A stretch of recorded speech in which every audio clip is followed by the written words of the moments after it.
I'm so pleased to bring in right now U.S. Ambassador to Israel, who over the last year is one of the closest seats to the war in Gaza, the ceasefire, the planning, the issues with Iran. Ambassador Mike Huckabee, it is so great to have you, sir. Welcome into Newsline.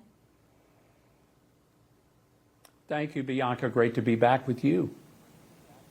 Yeah, we're talking about the Board of Peace, and we know that many countries have already signed on. We saw President Trump sitting with al-Sisi, the president of Egypt, in a bilateral sideline. We just saw him with NATO Secretary General Ruda. All of the diplomacy happening at Davos is fascinating to watch how President Trump is navigating such major topics. I know the Abraham Accords potentially could be expanded, but the Board of Peace is something that is getting the most attention here. So we'll start with that. Tell us about the vision, the ability to have maybe even an alternative to the UN, Ambassador. Yeah, I'm not thinking that the Board of Peace is being designed as an alternative to the UN. A lot of problems with the UN. But I would just note that it is so much fun watching President Trump at Davos, because these things are normally just about as boring as sitting around and watching the test pattern at 3 a.m. But when he shows up, it becomes must-watch TV, because you never know what he's going to say. He's the most transparent president in history. I think what people love about him is that he says what he thinks, but he believes what he says. He makes promises, he keeps them.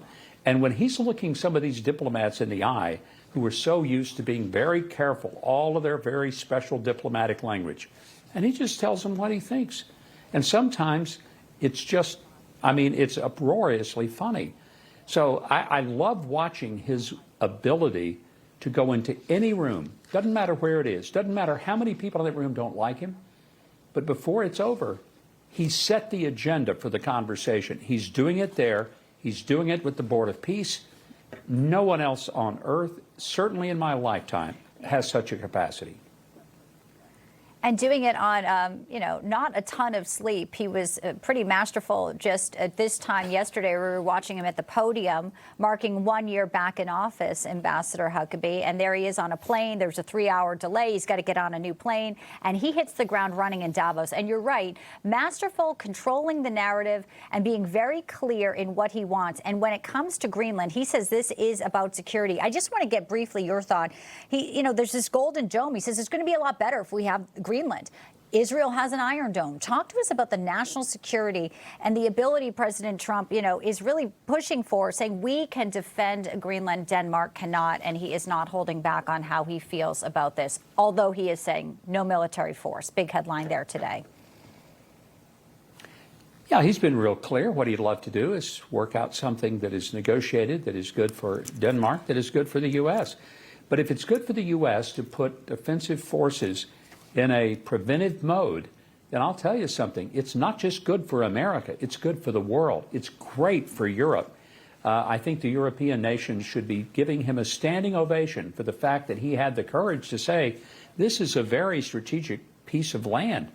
And I'll tell you one of the things that he's figured out, that if the U.S. does not have military presence there, what would happen if Russia did, or China?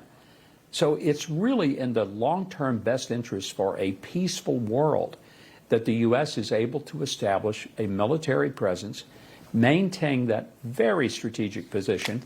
That's what the president has been talking about. It makes perfect sense if you look at it. And I don't think anybody else could have brought it up. Certainly nobody else could make it happen. I would say, pop the popcorn, sit back and watch.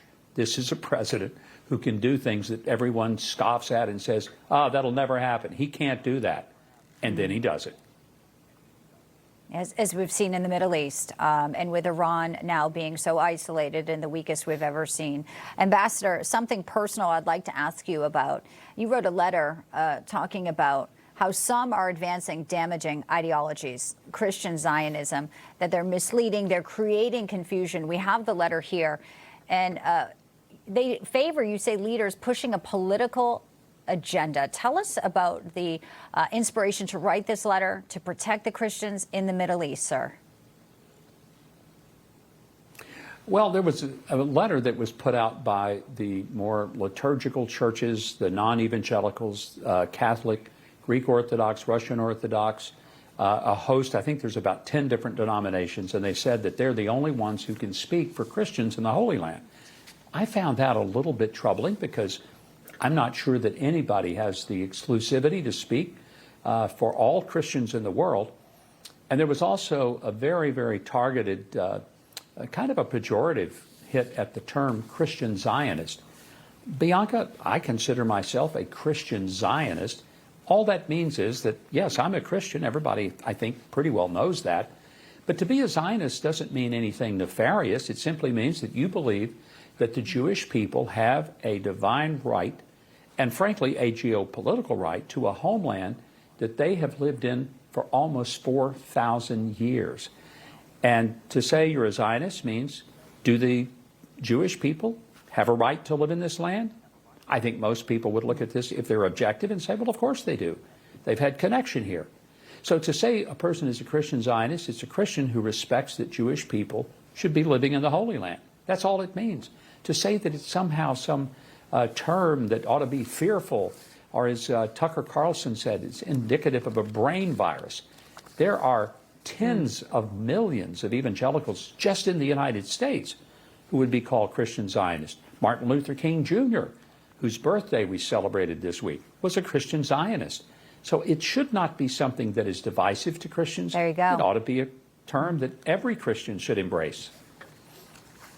Well, I certainly appreciate your thoughts on that letter. We wanted to highlight that, and obviously your work that is happening and ongoing, second phase of the ceasefire, Board of Peace, such a historic time in the Middle East. U.S. Ambassador to Israel, Mike Huckabee, I'm so glad you could join us today. It's been a moment, and I hope you come back soon. Hope so, Bianca. Thanks.